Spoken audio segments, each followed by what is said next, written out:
Lately I've been practicing the SLAPSHOT. Sometimes I feel I do it quite well, like here. But just as often, I fail miserably. So in this video I'll share my mistakes, try to analyze what I do wrong. But I also encourage you, the viewer, to comment below. At the end of the video I'll link to a playlist of SLAPSHOT tutorials. So if you're not interested in my mistakes, go right to the end or click the link in the description below. So this was my very first shot. As you can see, it's not very hard at all. It does get some air and it does go pretty much in a straight line, so that I'm happy with.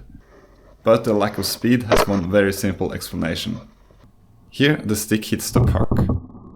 The correct way is to hit the ice so the stick flexes, builds up stored energy and then releases. Much like how a bow and arrow works.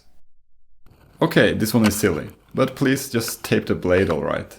I did not and it cracked. Thankfully it didn't break, but it was a great warning on what will happen if you don't tape it.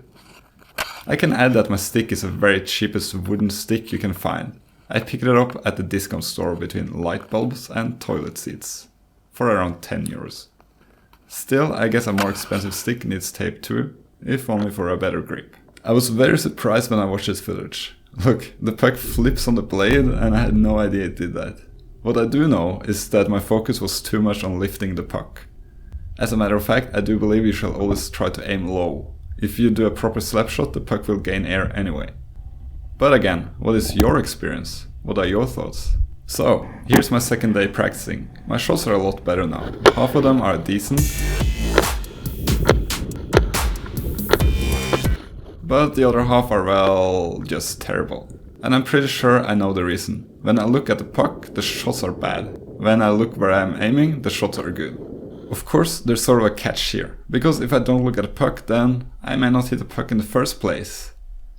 You can look at the puck while you prepare the shot, but when you release, that's when you must look where you aim. Finally, I'll add that I used to play hockey, but that's many years ago. So for me it's more about relearning what I once knew. If you are new to hockey, I guess the slap shot is one of the more difficult things to learn. YouTube has lots of helpful tutorials, and I made a playlist which you likely see on the screen right now. If you don't, there's a link in the description. You may also want to watch my video about how I relearned the hockey stop. As with the slap shot, it was quite frustrating at first, but it soon came back to me. Just like that, it just clicked. And that's a very satisfying feeling. As always, thank you for watching and subscribe for updates.